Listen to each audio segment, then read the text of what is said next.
Assalamualaikum warahmatullahi wabarakatuh. Selamat kembali di rancangan Demi Melayu Podcast. Kali ini adalah episod yang ketiga. Kali ini kita special sikit oleh kerana episod ketiga kita bawa dua orang panel. So hari ini kita akan punya topik, kita akan membincangkan mengenai topik kuda.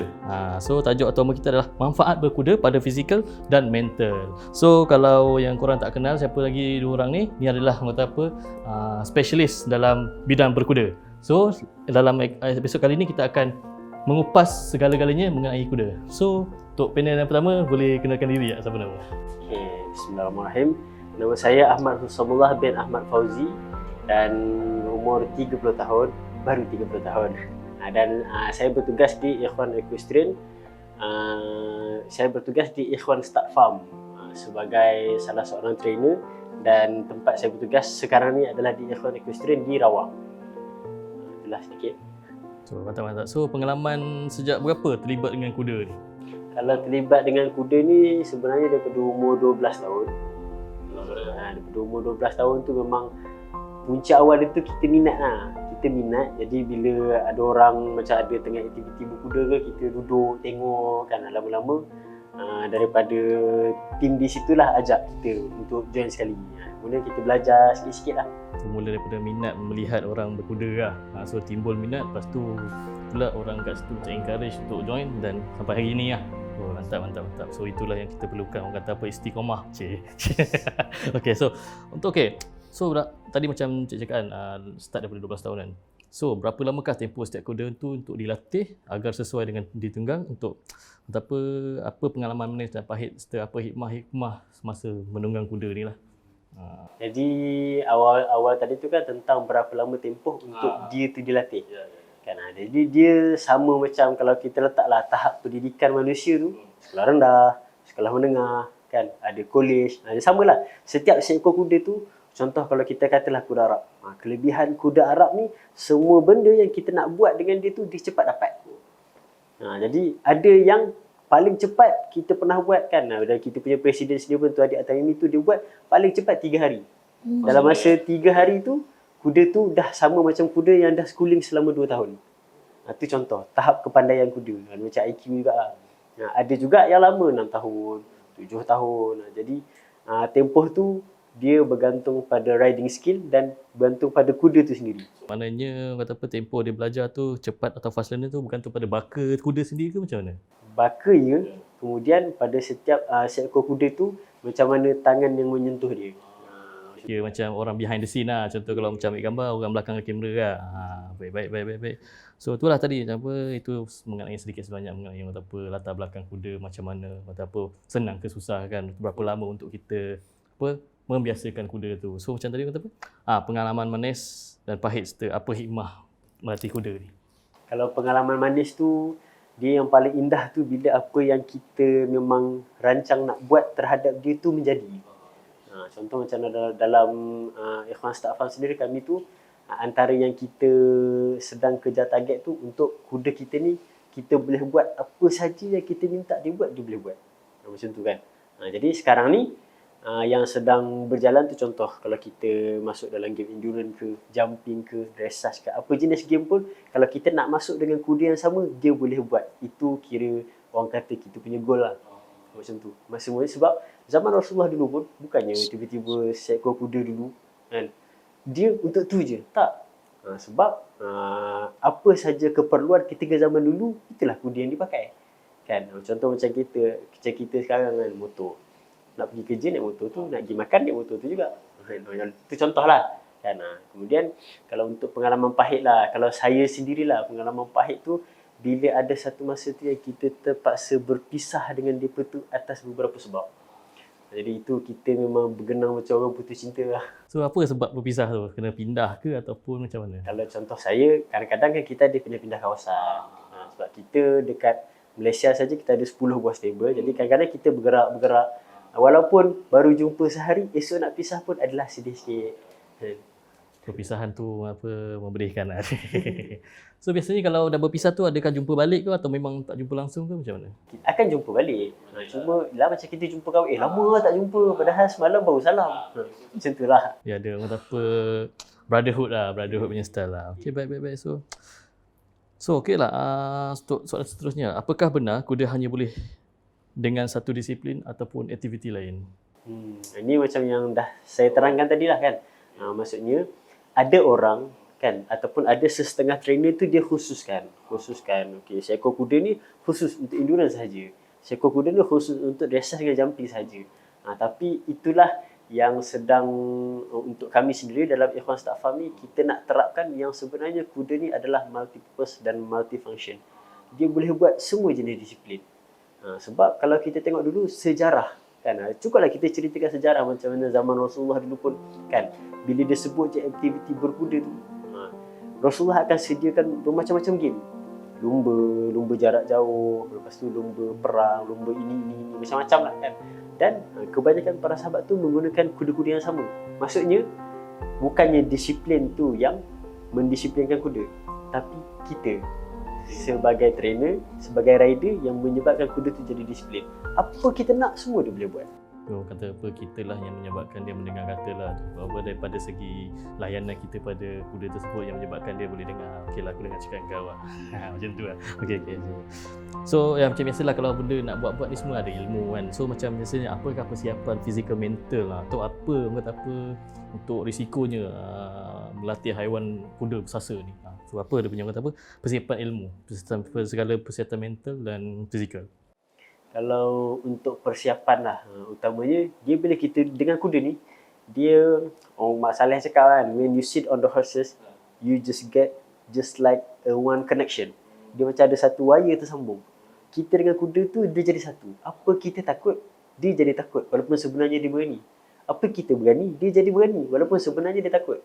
Jadi segala gerak-geri, permintaan, bahasa kita dengan dia tu, utamanya tu hati kita kena hidup. Bercakap-cakap dengan dia kan.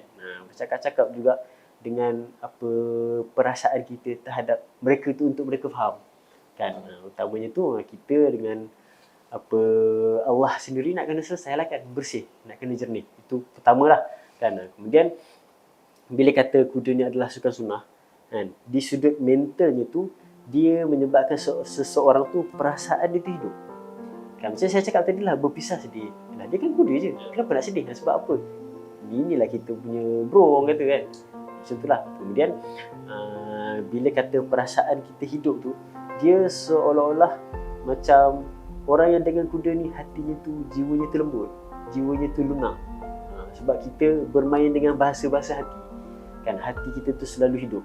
Kemudian kalau di sudut fizikal pula, sebab yalah, kalau aircon pun, contoh aircon, orang cakap apa? Horsepower kan, engine horsepower. Macam tu lah, kita berhadapan dengan power yang hidup. Jadi untuk tackle yang si power ni, kita tak boleh menggunakan kita punya power, tangan kita besar mana kan. Jadi kita kena gunakan dengan ilmu. Macam tu lah. Untuk ceramah kedua lah, Puan Syuhada lah. So, boleh perkenalkan diri ya? Okay, bismillahirrahmanirrahim. Assalamualaikum warahmatullahi wabarakatuh. Terima kasih kepada Demi Melayu, khususnya pada kru-kru yang terlibat pada hari ini. Saya Nur Syuhada binti Kamarudin, pengasas SSC Resources dan juga penyelaras kepada agensi Sijil Kemahiran Malaysia untuk bidang equine. Boleh juga saya kenalkan diri sebagai pencinta kuda kot, insyaAllah. Itu saja. So untuk soalan Puan Syuhada, so penjagaan kuda. Okey, apa definisi penjagaan kuda yang sebenar?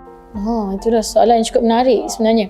Okey, kuda ni dia adalah seekor haiwan macam haiwan lain juga. Dia perlukan ada satu ruang yang khas untuk dia tinggal. Kemudian yang kedua, dia perlu ada environment yang sihat.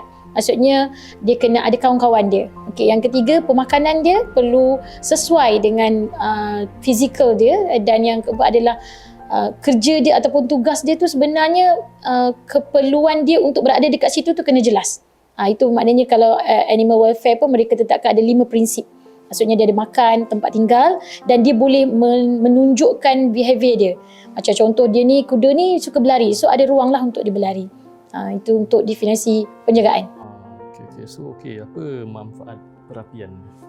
Bila sebut perapian, mungkin kita biasa dengar grooming.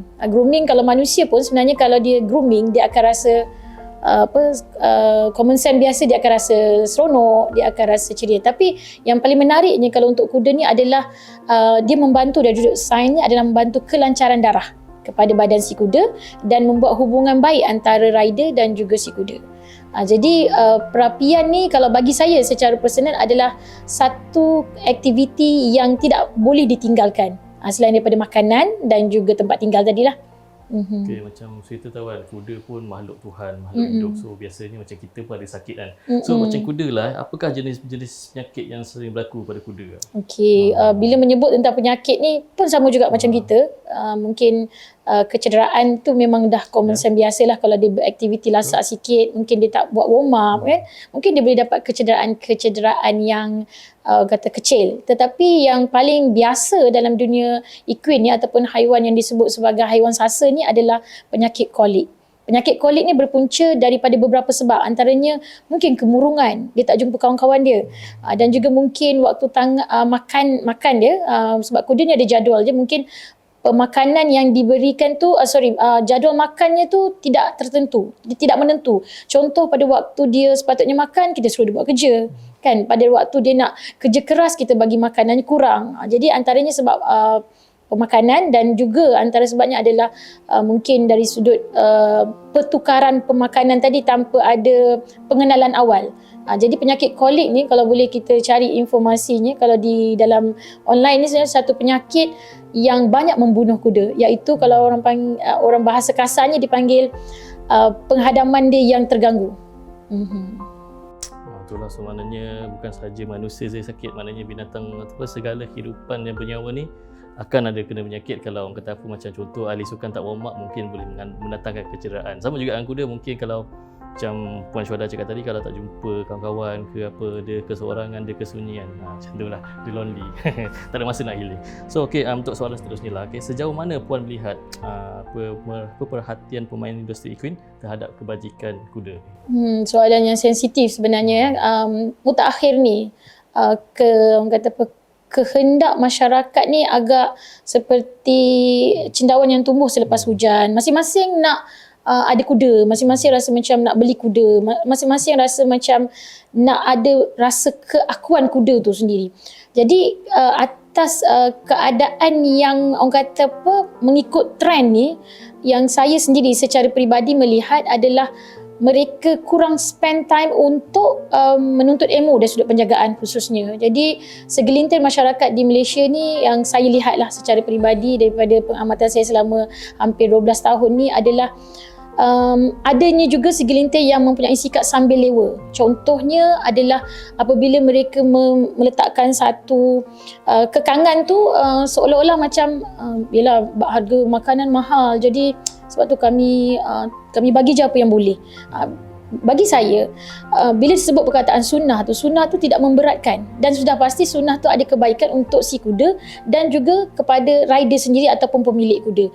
Kita risau bila sekarang ni kita melihat daripada paparan media sosial menunjukkan penggunaan kuda yang kita tengok dari sudut mata kasar pun kita nampak dia kuruh kering. Orang kata macam tak grooming je, macam tak cukup makan je. Jadi inilah penting bagi kita sebagai pemain industri equine dan khususnya masyarakat Islam. Kita kena fikir macam ni je. Kalau kita naik kuda dengan keadaan kuda yang kurus, apa pandangan masyarakat luar? Dan bagaimana orang yang memandang masyarakat Melayu, khususnya anak-anak Islam kita, memakai pakaian yang segak tetapi kita menunggang seekor haiwan yang kita nampak tidak bersedia. Ini bukan sahaja memalukan industri equine itu sendiri, malah kita sangat risau dikhawatir dia boleh menjatuhkan sunnah tu sendiri. Dan ini berlaku apabila saya sendiri menerima maklum balas daripada yang bukan Islam. Mereka melihat seolah-olah kenapa ramai orang hidupkan sunnah, orang Melayu ni dia suka naik kuda macam tak prepare dan sebagainya. Jadi saya sendiri menjawab macam nak kata tidak, tak boleh. Kita lihat di media sosial dan sikap sensitif yang mereka abaikan adalah mereka ikut suka dan je nak post gambar kuda tu macam mana. Dengan keadaan kuda tu kita boleh nampak lah macam luka yang tidak dirawat dan sebagainya. Jadi mungkin tidaklah terlalu kasar kalau saya katakan sebenarnya masyarakat di Malaysia ni perlu teruskan tambah ilmu untuk penjagaan kuda khususnya. So bila bersebut pasal mengenai penjagaan semua kan, first untuk memiliki kuda tu lah. Dia under bawah siapa? Contoh kalau macam hidupan-hidupan liar, ada perilitan semua. So tak boleh suka nak bela. So macam kuda ni ada tak spesifik kau kena ada lesen permit untuk bela.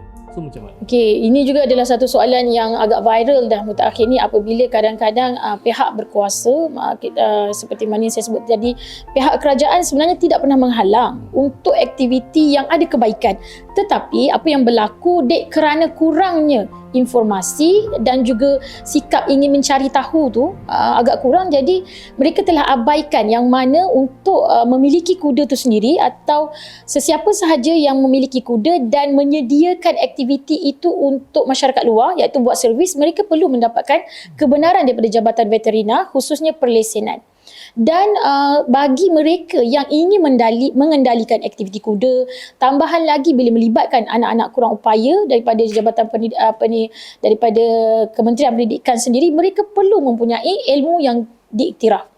Jadi kalau soalan tu kebenaran atas siapa, sebenarnya kita boleh memiliki kuda tu daripada sesiapa saja. Maknanya kita boleh beli tanpa perlu menunjukkan lesen, tetapi bila mula untuk beroperasi maka perlulah kita mendapat informasi yang tepat.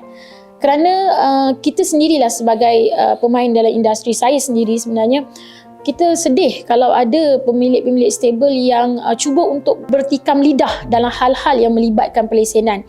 Contoh apabila kita kata ingin melakukan satu aktiviti sukan sunnah.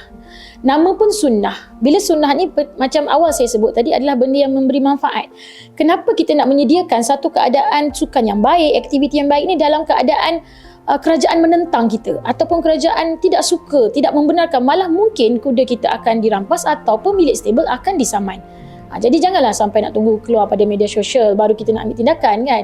Jadi bagi saya mulai saat ini mungkin ramai-ramai kena cari tahu lebih lah, insya-Allah.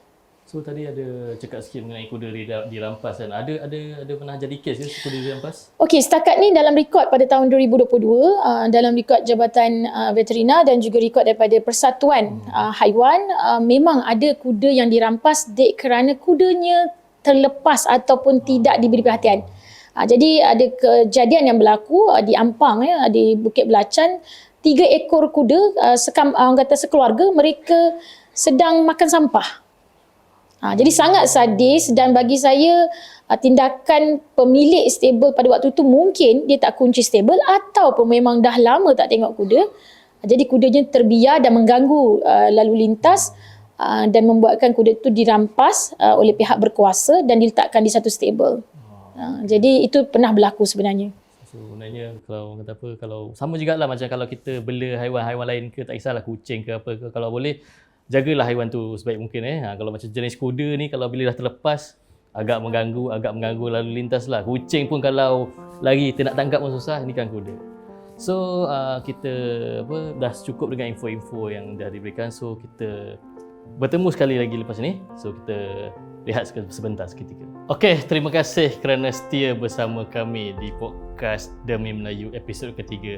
So tadi kita orang kata dah cerita sedikit sebanyak mengenai kuda dan juga segala-segala peraturan lah. So kali ni kita pergi lebih dalam lagi, sebab tadi dah kita pergi lebih dalam lagi. So bila sebut pasal kuda ni kan, kuda mahal loh. Macam mana korang boleh afford benda ni? So orang kata macam mana kita zaman sekarang ni dengan rumah teres, orang duduk kondo semua, macam mana kita nak menjalani aktiviti berkuda ni, dan juga macam mana contoh kalau macam orang macam kita ni nak mendalami aktiviti berkuda ni lah. So pada masa sama juga, berapa yang maintenance kuda ni? Berapa mahal ke, murah ke? Boleh dah cerita macam mana? Kalau di sudut maintenance kuda ni sebenarnya taklah mahal. Dia dikira pertengahan lah. Sebab nak tak nak, maintenance akan meningkat ketika ada kecederaan, ketika ada masalah. Tapi kalau secara maintainnya, kita letaklah average, seekor tu sebulan dalam 1,000. 1,000 tu merangkumi macam-macam lah, latihan dia, lepas tu tempat tidur dia, kemudian pemakanan dia apa semua. Dan juga contoh, kalau you pakai Lamborghini, you pakai kereta kancil, sama tak maintenance dia? Dua-dua kereta. Ini contoh. Kan, kuda ni kita gunakan dia untuk apa? Kuda yang ni kita gunakan dia untuk apa? Jadi kesesuaian pemakanan dia kita tak ada samakan. Kalau contohlah kuda ni kita hanya pakai untuk latihan kita untuk belajar, bukannya untuk pertandingan. Tapi kita bagi makan dia power macam kuda-kuda bertanding. Kesianlah dia kan. Dia makan tapi power dia tak terpakai kan. Jadi itu dikira zalim. Jadi diimbangkan mengikut keadaan kuda tu. Jadi sebenarnya kalau saya sendiri cakap taklah mahal, tapi dikira pertengahan lah. InsyaAllah semua mampu milik. Okay, so macam contoh average 1,000 tu apa? Apa jenis kuda yang boleh dapat kalau dalam range yang Kalau average dalam sebulan kosting penjagaan dia 1,000 tu, kira kuda yang kita boleh guna untuk riding school. Kemudian kalau kita nak masuk beberapa jenis pertandingan pun boleh. Dan juga penjagaan tu boleh dikira komplit lah. Komplit untuk pemakanan dia, suplemen dia, lepas tu tempat tidur dia, latihan-latihan dia semua insya-Allah cukup. okey lah. Tapi tadi ada sebut pasal pemakanan kuda kan. So macam makanan tu macam mana? Dekat dibuat di lokal apa kata ada yang lokal ke ataupun ada setengah suplemen yang memang kata kat Malaysia ni tak ada, terpaksa import. Ke ataupun ada buat sendiri ke campuran ke macam mana? Jadi kalau dekat Malaysia ni pun kita berhadapan dengan banyak syarikat yang menyediakan makanan kuda ni. Dan juga sebenarnya kami sendiri pun daripada Yohan Start Farm dalam perancangan untuk kita buat kilang makanan kuda. Itu dalam perancangan lah. Jadi sekarang ni macam dekat Malaysia sendiri saya tengok lebih 5 ke 6 buah syarikat yang menyediakan makanan kuda jenama mereka sendiri. Jadi maksudnya cukup lah. Dan ada juga yang bahan daripada lokal dan ada juga bahan yang daripada luar negara. Jadi dia ikut pada pemilik kuda lah. Dia nak yang mana dan sesuaikan dengan kuda. Mengikut baka jugalah. Contohlah kalau baka luar negara memang nak kena makanan daripada luar negara ke ataupun dia terpulang juga ke? Dia biasanya kalau kuda ni dia perlukan lebih seminggu ataupun 2 minggu untuk tempoh pertukaran makanan tu. Sebab kalau mengejut kan, macam kita lah, kita dah pergi Turki, kena 3 hari makan roti, lama-lama rindu nasi tau. Macam tu lah. Maksudnya bila pertukaran tempat tu, kuda sebab kalau kita terus tukar mengejut, dia takkan sentuh makanan tu, dia akan jadi kolik. Macam yang tadi Puan Syuhada cerita. Jadi memang bahaya. Jadi kita kena ada contoh, kalau makanan dia tu kita letak 5 gayung kan. Jadi 1 gayung lokal, 4 gayung makanan asal dia. Sampailah begitu. Sampai dia biasa lah. So itulah macam agak menarik jugalah pasal makan. Okey lah, kalau sebut pasal makanan ni kan, betapa mestilah ada mempunyai zat-zat lah. So maknanya macam Tuan cakap tadi, untuk kuda berlumba lain, untuk kuda belajar lain, dan ni semua lain lah. Maknanya setiap kuda tu dia ada diet dia tersendirilah. So maknanya okey lah, kita dah cakap pasal pemakanan. So boleh tak kita sentuh sikit mengenai sejarah lah, sejarah berkuda ni. So berdasarkan apa yang Tuan punya pengalaman lah. So macam mana sejarah berkuda dekat tanah Melayu ni ke, ataupun apa yang Tuan tahulah mengenai sejarah kuda ni? Jadi kalau ikutkan sejarah asal kuda ni sendiri kan, manusia yang pertama ini dalam Quran kan, manusia yang pertama yang Allah turunkan ilmu untuk belajar berkuda ni adalah Nabi Idris alaihissalam. Maksudnya dah lama dah ilmu ni. Kemudian turun-temurun apa semua, dan secara maklumat asasnya lah kan, hampir 70% baka-baka yang ada dalam dunia ni semuanya adalah baka-baka baru yang hasil campur silang dengan baka kuda Arab. Jadi antara purebred yang paling adalah daripada zaman dulu lagi kan, daripada zaman Nabi-Nabi dulu memang adalah kuda baka Arab. Jadi orang kata all in lah. Mana kira macam apa, yang ni dah breed kat sini, yang ni breed kat sini, yang ni breed. So ngerti lah dari lagi sejarah. So daripada segi saiz ni, memang kuda Arab ni besar ke, ataupun setiap negara punya kuda tu breed dia ada saiz berbeza ke, macam mana? Dia setiap negara ada berbeza breed, kemudian dan berbeza watak kuda. Sebab contoh macam kuda Arab, dia duduk kat negara yang panas, padang pasir berat. Jadi kuda Arab ni dia juga secara saintifiknya dia ada kurang 1 tulang berbanding dengan kuda-kuda lain. Di kawasan yang kurang 1 tulang tu menyebabkan dia punya paru-paru dan dia punya jantung dia lebih besar berbanding kuda lain. Sebab tu contoh macam kuda Arab ni, orang buatlah pertandingan untuk kuda Arab ni, dia boleh berlari sampai 100 km, 200 km, 400 km untuk kuda Arab ni. Bahkan sebenarnya dalam sejarah pernah mencatat waktu tu Sultan Abdul Hamid dia mengumpulkan kabilah-kabilah Arab sebelum zaman terakhir Sultan Abdul Hamid dihalau daripada Turki tu kan, kita tahu sejarah dia. Jadi dia seolah-olah macam mendapat ilham, kalau aku tak usahakan perkara ni akan jatuh ke tangan musuh waktu tu. Jadi dia kumpulkan seluruh jazirah Arab untuk kita kumpulkan kuda-kuda Arab ni. Setelah dikumpulkan ada lebih kurang 2,000 ekor. Daripada 2,000 ekor tu okey, sekarang ni Sultan Muhammad cakap macam mana kita nak pastikan bahawa baka ni adalah baka yang purebred, memang asli kuda Arab. Hasil bincang-bincang mereka buat satu pertandingan endurance sejauh 3,000 km. Jadi daripada 2,000 tu tinggallah 200 ekor. Inilah baka yang disimpan, dan pada waktu tu daripada tempat mereka berkumpul tu, dia pindahkan ke Mesir. Dari situlah munculnya satu baka Straight Egyptian. Inilah salah satu baka Arab yang memang purebred. Tak ada campuran lah. Tak ada campuran, memang asli. So okey, tadi sebut pasal dia boleh berlari 3,000, daripada 100 jadi 200, 300 hingga 400. Tu macam mana? Dia punya long range ke ataupun kelajuan kuda tu? Long range ni maknanya daripada 1 sampai 100 km tu straight, tak ada berhenti. Macam mana? Dia kalau contoh macam dalam bertanding pun kita ada cut. Contoh kalau dekat Malaysia ni paling tinggi biasanya kita buat kategori 2 star 120 km. Jadi 120 km tu dibahagi kepada 4 ataupun 5 loop. Jadi satu loop tu 40 km. Kemudian ada rehat setengah jam. Lepas tu 35 km ada rehat setengah jam. Macam itulah dia cut. Tapi untuk straight dia boleh pergi sejauh tu. 120 km. Ada kuda sampai 160 km. Ikut jarak dia. Okey, tu jarak. Tapi biasanya kalau kelajuan kuda ni berapa? Kalau kelajuan maksimum range sekitar dalam 60 ke 70 km sejam. Cuma pernah ada satu rekod dunia yang ada seekor kuda ni pernah mencapai speed itu sampai 120 km sejam. Laju dah macam pernah ada catatan sejarah lah. So itulah tadi yang kita dah sebut pasal pasal kuda kan. So inilah kita balik semula kepada soalan. Kembali semua kepada manusia. Okay. So kenapa remaja Melayu kini harus pilih aktiviti berkuda daripada aktiviti lain? Untuk saya lah, terutamanya kita ni orang-orang Melayu, kita ni terkenal dengan satu bangsa yang seluruh dunia orang akan tunjuk macam ni lah. Melayu. Maksudnya adab, sopan santun, budi bahasa, senyuman kita terhadap orang, kemesraan kita terhadap orang, itu semua adalah satu nilai yang tinggi di luar negara. Kan orang menilai orang Melayu tu macam tu. Jadi salah satunya tu kan aktiviti berkuda ni, selain daripada macam saya cakap tadi, dia menghidupkan kerohanian kita lah.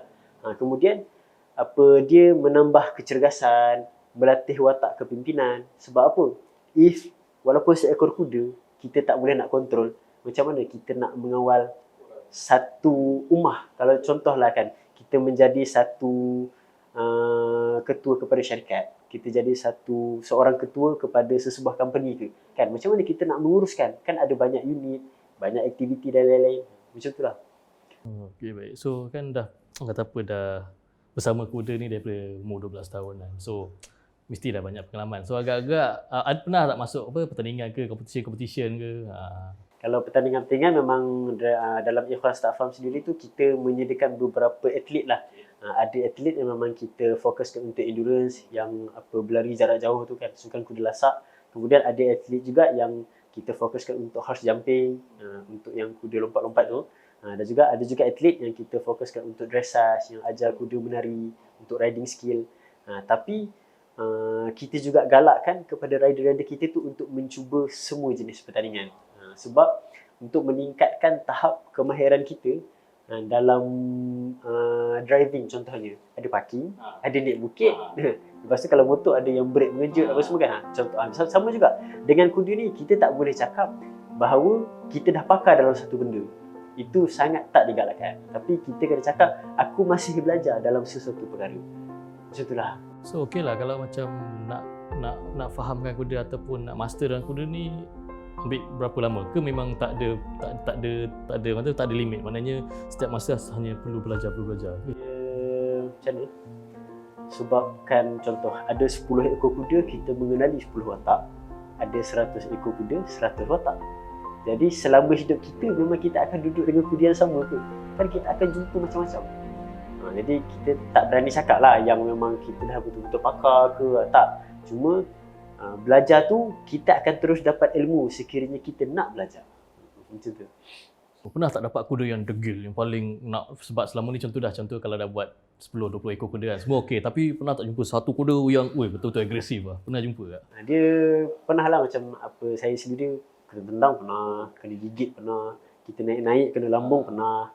Tapi bila kita refer dekat kawan-kawan tu, kawan kita buat jadi pula. Itu contoh. Dia apa sebab yang menyebabkan kuda tu agresif? Dia tak biasa ke atau apa? Dia macam mana? Kalau kuda dia macam ni. Kita seolah-olah berhadapan dengan anak-anak umur 4 tahun. Kan? Kita bawa pegang lollipop, pegang coklat. Dua-dua tak nak. Jadi awak nak apa? Tak nak jawab. Jadi kita nak buat macam mana? Kan kita mencari kaedah. Macam itulah dengan kuda ni, kita mencari kaedah macam mana supaya dia nak terima kita. Apa kita nak buat, apa kita nak, apa semua. So, baik-baik. So, ni lah kata apa oleh Manja lah, dia manja. So, okay, macam apa, setiap kuda lain karakter. So, macam orang juga lah, ada yang apa, peramah, ada yang malu, ada yang introvert kan. Macam tu lah. So, okay lah untuk kita kembali semula pada Puan Syuhada lah. Okay. Secara dengan lebih detailnya, share jenis-jenis makanan kuda dan berapa costing setiap makanan tu. Okay, kuda macam manusia. Dia perlu makan nasi. Makan nasi tak makan nasi. Guru saya selalu sebut macam ni. Apa yang you makan, make sure kuda you makan. Terkejut juga kan, takkan dia nak makan sambal belacan. Rupanya kuda memerlukan makanan yang seimbang. Contoh dia perlukan fiber, dia perlukan karbohidrat. Kalau orang tanya dia makan protein, dia makan ayam ke?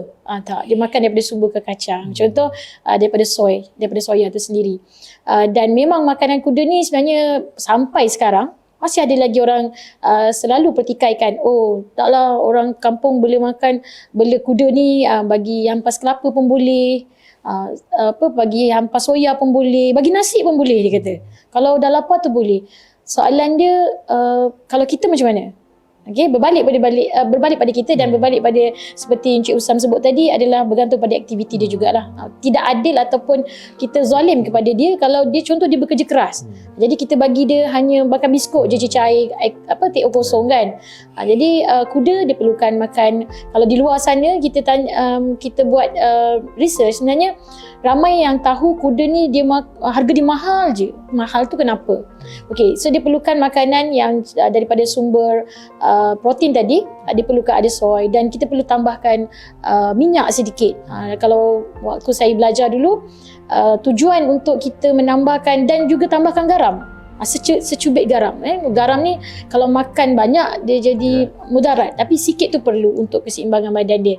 InsyaAllah saya rasa kalau sesiapa sahaja yang berminat nak mengetahui lebih lanjut tentang makanan kuda, sebenarnya di pihak pengurusan kami sendiri memang menyediakan kursus-kursus yang bersesuaian untuk pemilik kuda bergantung kepada kuda jenis apa yang mereka ada. Jadi soalan tadi terjawab ke kan? Okey. Maksudnya dia perlu seimbang. Okey, ada perlu seimbang insyaAllah. So bagaimana pula dengan dia punya suplemen? Adakah macam tu ubat-ubat ke apa? Macam suplemen. Okey, dalam kehidupan kita pun ramai yang kata macam saya tak makan suplemen, saya makan nasi je kan. Kan sebenarnya kuda seperti haiwan lain juga, dia perlukan juga penjagaan kulit, penjagaan kuku dan juga penjagaan tulang. So soalan suplemen perlu untuk memastikan keseimbangan badan dan pencegahan penyakit tu perlu daripada rawatan. Maksudnya cegah tu lebih baik daripada merawat. Macam manusia juga. Betul, okey lah, oleh kerana kita sebut pasal pencegahan lah. So macam manusia mencegah, mungkin kalau hujan kita ada tempat berlindung. So macam kuda punya tempat berlindung ni, boleh tak Puan Syuhada describekan macam mana? Tak kisah saiz ke ataupun nak kena letak tempat berekon ke macam mana? Okey, bila sebut tentang tempat berlindung juga adalah satu soalan yang kadang-kadang mudah dipertikaikan sesuka hati. Ramai yang kata kuda dulu dia orang lari-lari je kan. Habis dalam hutan dia tak ada bumbung pun.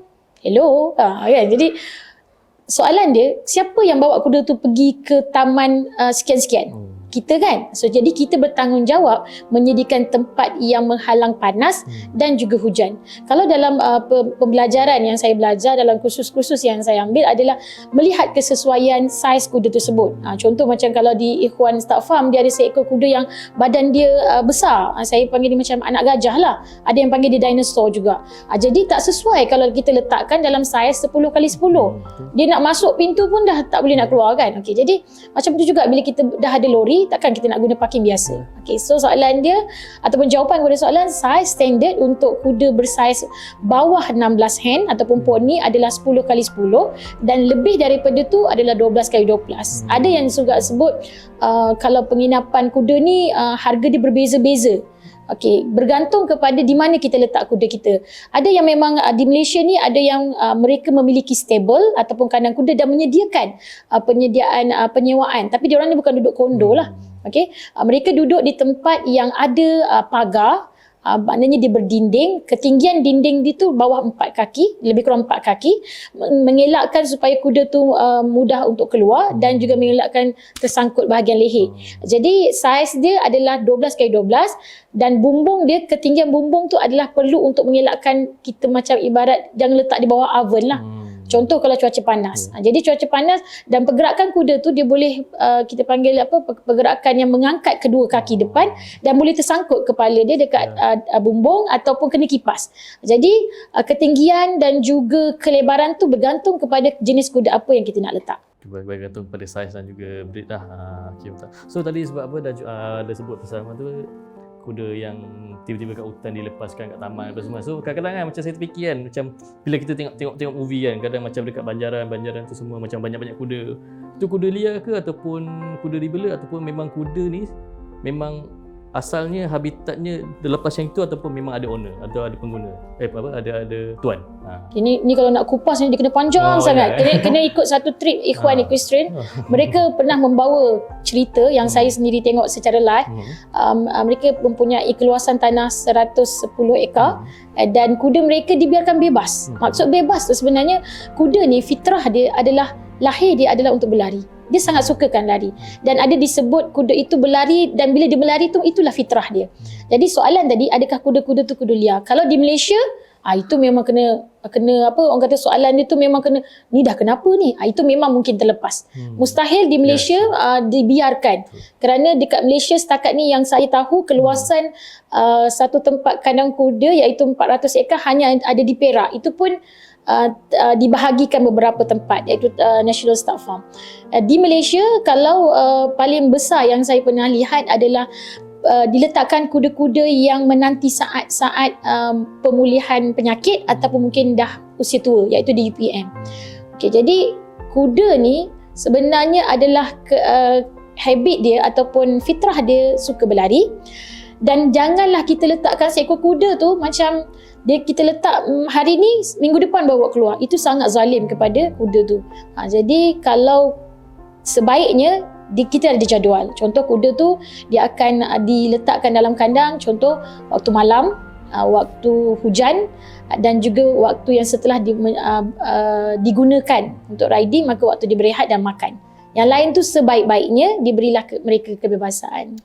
Okay, baik-baik. So yelah, itu kata salah satu lah. So bila sebut pasal kuda ni kan, apa yang kadang yang terlintas tu macam kita kadang-kadang tengok video dekat TikTok ke apa kan, orang buat dia punya ladam pun dia tukar.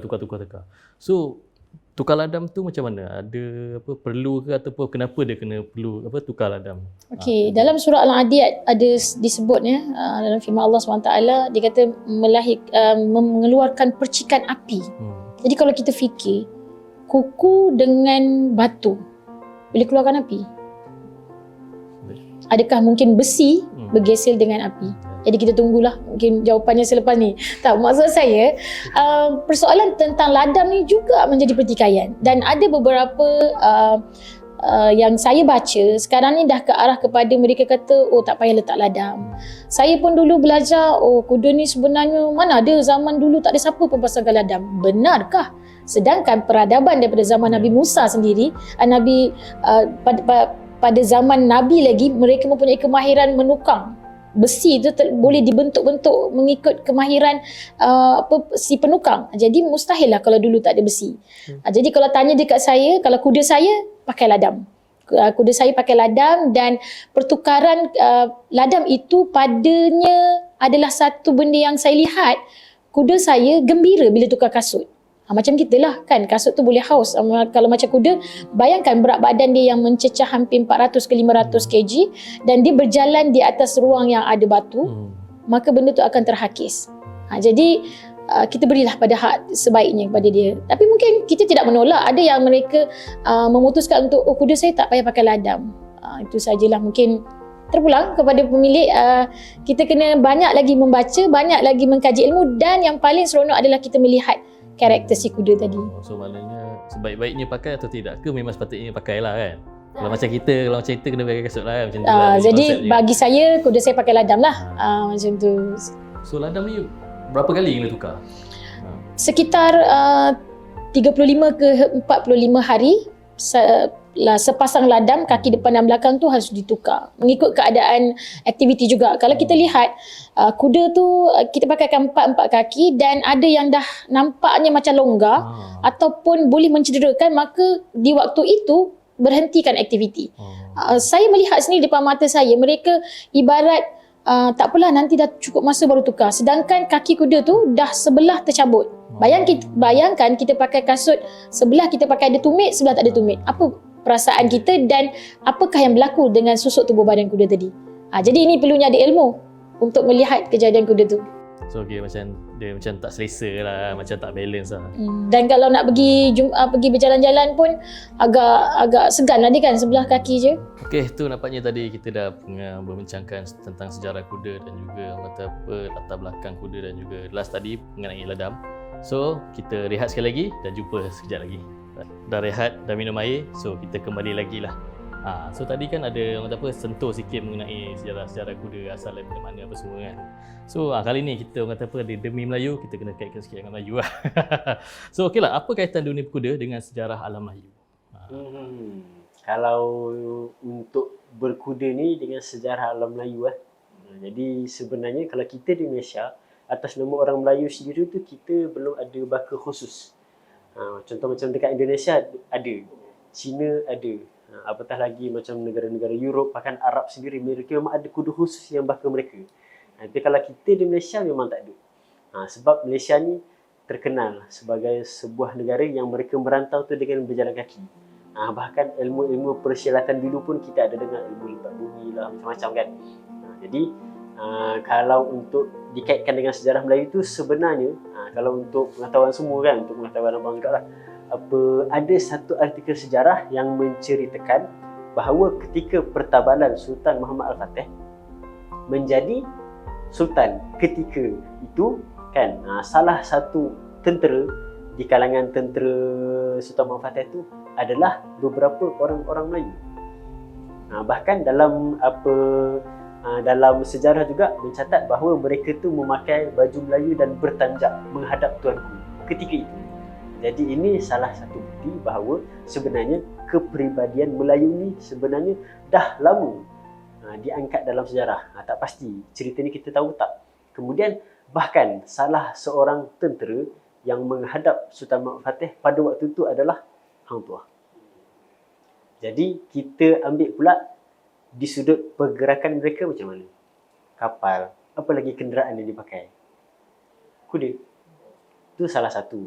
Kemudian juga ketika berlakunya kemasukan tentera British ke Tanah Melayu untuk menjajah, dan selepas selesai je proses tu kan, masuk juga daripada Jazirah Arab, orang-orang yang daripada Arab tu ke Tanah Melayu untuk dengan misi untuk mengislamkan Tanah Melayu, dan juga sebagai Melayu ni waktu tu adalah pusat perdagangan dunia kan, kita tahu sejarah tu. Jadi pada waktu itulah orang-orang Melayu ni mereka tu diajar dan mereka belajar untuk berkuda ni, dan kemudian dikembangbiakkan oleh sultan-sultan Melayu pada waktu itu. Jadi waktu itulah era-era awalnya bermula sistem ketenteraan Malaysia ataupun Melayu pada waktu itu dengan tentera berkuda. So maknanya kuda-kuda tu semua diimport dia datang ke Tanah Melayu. Bawa oleh orang yang datang ke Tanah Melayu, dan mereka mengajarkan orang-orang Melayu itu untuk menambah kekuatan di ketika waktu itu. Sebab waktu itu kan contoh macam filem-filem yang tengah hot lah sekarang kan, Mat Kilau, Pendekar Awang. Mungkin ada beberapa fakta dalam filem yang kurang tepat, tapi sejarah kita tak boleh tutup. Dan contoh, kalau kita katalah saya adalah pakar sejarah kan, tapi macam mana? Awak hidup zaman tu ke? Dia soalan lah kan. Awak hidup zaman tu ke? Betul ke awak tahu semua? Kan? Sama juga macam contoh orang-orang agama yang meletakkan hadis tu beberapa jenis kan. Tapi soalan dia, siapa yang berani cakap tu bukan hadis? Awak hidup sebelah Rasulullah ke? Macam itulah kan. Okey, tak dapat lari daripada kepimpinan Al-Fatih itu sendiri juga adalah melalui satu proses latihan berkuda secara berkala, berterusan dan istiqamah. Ramai sekarang ni nak mencari ilmu secara cepat. makan pun nak cepat, makan pun nak cepat, kadang-kadang tu semuanya nak cepat. Tapi bagi saya, apabila disebut sebagai aktiviti berkuda atau memanah dan juga berenang dikaitkan dengan adalah salah satu ibadah ataupun perkara yang tidak dianggap sia-sia. Kenapa kita nak laju-laju? Sedangkan perkara yang bila kita nak cuba dapatkan, sekarang ni mutakhir ni ramai yang menyediakan pakej 3 hari, 4 hari boleh lari laju. Mungkin sesetengah individu mampu dan mungkin kepada sesetengah individu mendatangkan kemudaratan. Jadi bagi saya mungkin sebagai pemain industri yang masih baru dan masih banyak lagi nak belajar, saya suka mengingatkan pada diri saya sendiri dan juga rakan-rakan di luar sana yang nak berjinak dalam industri equine ni khususnya adalah, pertama sekali apabila kita sebut perkara yang melibatkan sunnah, maka kita perhalusilah dengan ilmu. Maksudnya setiap satu perkara tu cuba dapatkan rujukan ilmu yang tepat. Tepat maksud saya bukan tepat bagi saya, tapi kebaikan itu boleh dianggap sebagai perkara yang mencerminkan akhlak orang Melayu dan Islam itu sendiri.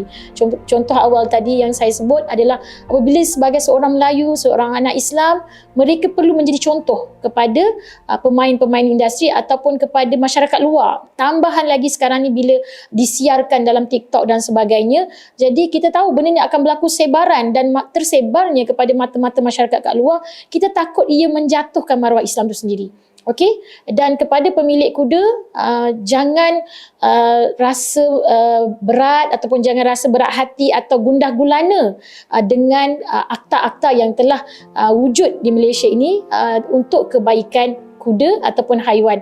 Tambahan lagi, seperti mana kalau kita nak bela kucing, kita nak bela kucing pun kita perlukan makanan yang betul, penjagaan yang betul. Ini kan pula satu haiwan yang kita jaga, yang kita nak tunggang dia. Jadi sudah pasti ia sangat terikat dengan peraturan dan juga pengetahuan ilmu yang sentiasa kena berterusan. Kita risau daripada tangan kita sendiri akan merosakkan sukan sunnah itu sendiri, daripada tangan kita sendiri akan membuatkan masyarakat lain takut untuk beraktiviti kuda. Contoh tadi yang awal saya sebut tentang awal tadi adalah kuda ni adalah satu aktiviti yang terkait rapat dengan baginda Rasulullah sallallahu alaihi wasallam. Rasulullah sallallahu alaihi wasallam sendiri pernah mengusap ubun-ubun kuda dengan gamis, dengan jubahnya, dan sahabat bertanya, "Ya Rasulullah, kenapa nak lap dengan gamismu yang mulia?" Rasulullah berkata, "Sesungguhnya pada malam tadi aku bermimpi Jibril tentang perhatianku pada si kuda." Ini menunjukkan Rasulullah yang sangat busy sebagai pemimpin ummah, dan beliau mempunyai masa tertentu dengan kuda dan memastikan keadaan kuda tu berada dalam keadaan yang sangat baik dan gembira bersama dengan kita. Jadi saya rasa itu saja dari saya. Mungkin sebarang maklumat boleh like page kita Sunnah Berkuda dan boleh follow di TikTok Syuhada Kamarudin, insya-Allah. Itu saja. Okey, baik-baik. So tak apa. Okeylah, kita sebelum penutup ni lah, memandangkan tuan dua ni dah lama dalam aktiviti kuda kan. So penerimaan masyarakat daripada dulu sampai sekarang macam mana? Adakah dia nampak something yang berbaloi ataupun dia nampak something yang tak apalah, ni bukan untuk orang tertentu je lah. Contohlah macam bila kita cakap pasal kuda je, equestrian, polo, macam orang yang kata high class. So macam mana macam kata apa penerimaan masyarakat macam dulu sekarang, dan sampai sekarang ada orang nampak tu sebagai peluang untuk dia majukan diri ke, macam mana? Okey, kalau pada saya pernah memiliki kuda dalam salah satu masa ada 3 ekor saja. Berbeza dengan Cik Usam. Mungkin boleh Cik Usam sendirilah kot jawab soalan ni. Kalau contoh untuk penerimaan masyarakat tu yang kita tengok sekarang ni memang sangat memberangsangkan lah. Tak pastilah antara sebabnya apa. Mungkin pengaruh movie tak tahulah kan. Itu kata kita kan. Cuma bila kita tengok reaksi masyarakat tu memberangsangkan dan sangat positif lah tentang aktiviti ni. Sebab antaranya tu kita boleh menyekat daripada remaja-remaja kita ni terlibat dengan benda sosial yang kurang baik. Sebab apa? Dia berbentuk minat dan juga dia berbentuk fokus kan. Focusing on what yang kita nak buat lah. Macam tu. Jadi nasihat jugalah kan untuk semua para pendengar kan. Maksudnya bila kita dah mula datang minat dengan hal-hal berkuda apa semua ni, utamanya tu memang kita nak kena mendalami lebih lagi lah kan. Baik di sudut ilmunya kan, dan kita ambil pengalaman lagi supaya tak berlaku apa macam yang dikongsikan tadi itulah, maksudnya tak berlaku kezaliman terhadap haiwan, dan juga ini untuk menjaga industri dalam negara sendiri. Sebab masyarakat luar ni melihat kita ni sebagai satu contoh di sudut orang ni kan. Maksudnya dalam macam saya cerita tadi kan, akhlak, beradab, mesra dengan orang, semua orang luar negara semua sanjung kalau bab Melayu ni. Cuma bila berlaku ni macam isu-isu dengan kuda ni apa semua kan, dia khawatiri, takut kita merosakkan nama baik orang Melayu tu sendiri. Dan juga orang Melayu ni memang terkenal kan, macam tu Dr. Mahathir Mohamad pun sebut kan, orang Melayu je Islam, Melayu je Islam. Bila ada satu perkara yang atas nama Melayu tu dirosakkan, dicalarkan, maksudnya agama Islam tu pun begitu. Okey, mungkin tambahan sikit lah ya.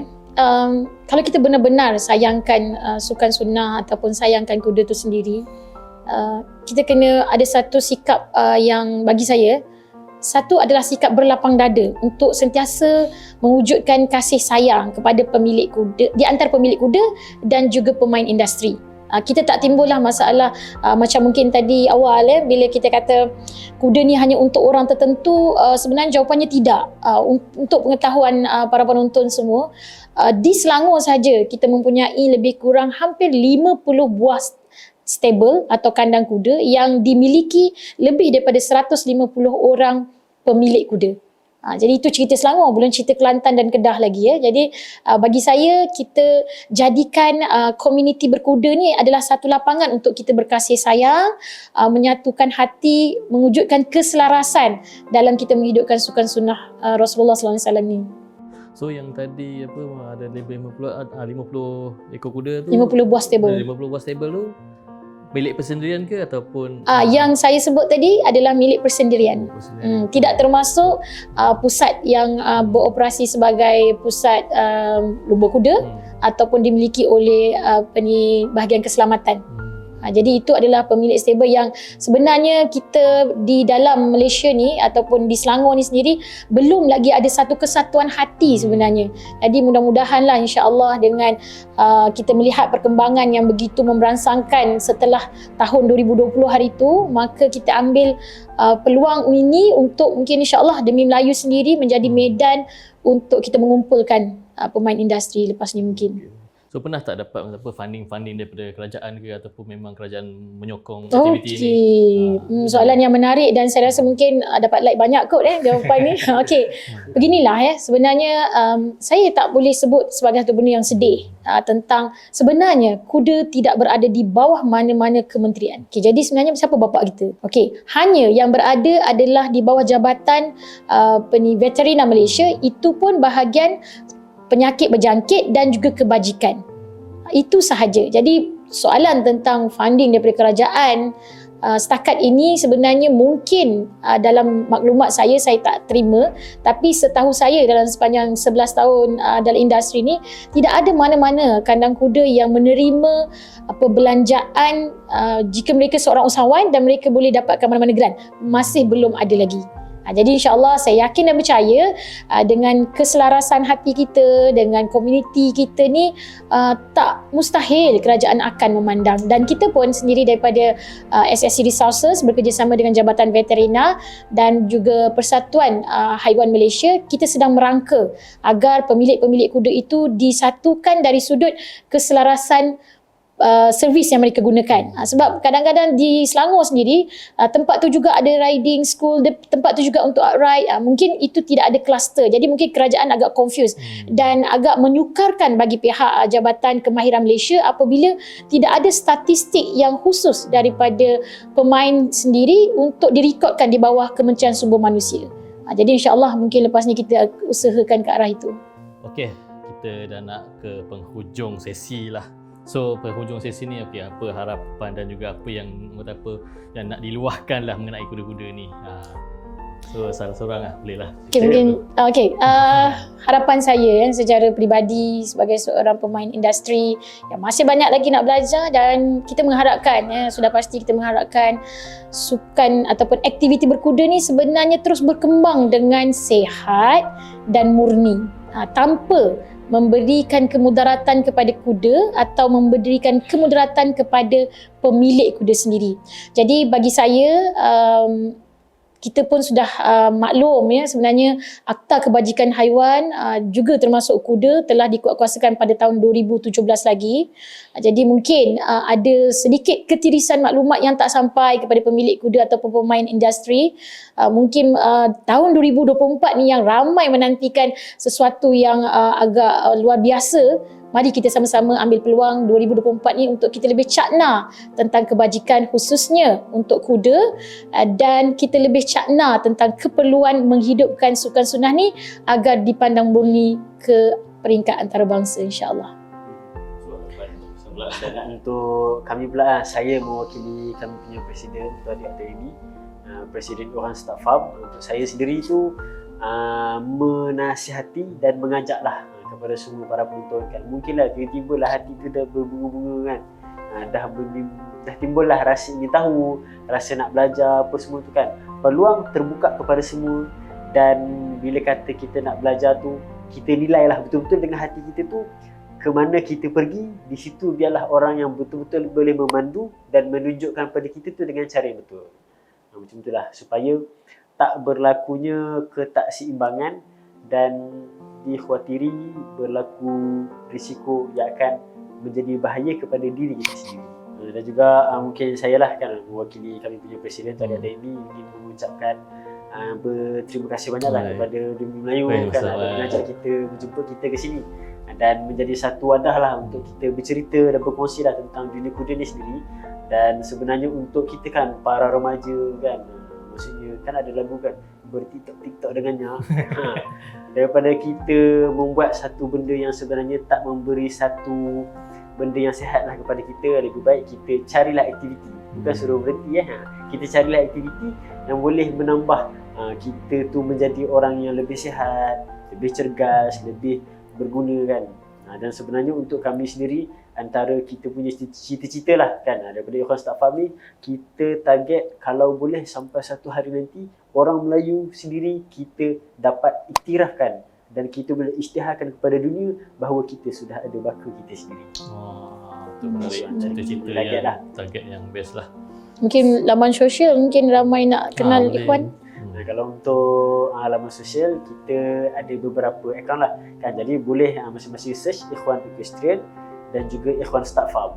Di macam-macam ada kan, Instagram ada, TikTok ada, Facebook ada, dan bolehlah kita saling bertukar-tukar maklumat. Dan kalau mungkin ada apa-apa keperluan, boleh terus PM dekat akaun tersebut lah, insyaAllah. InsyaAllah. Okey, itu saja daripada kami. Saya Alif Alphabet. So, bertemu lagi di episod akan datang. Terima kasih kepada dua orang panel ni. So, semoga segala informasi yang diberikan bermanfaat. Kita jumpa lagi di episod akan datang. Assalamualaikum.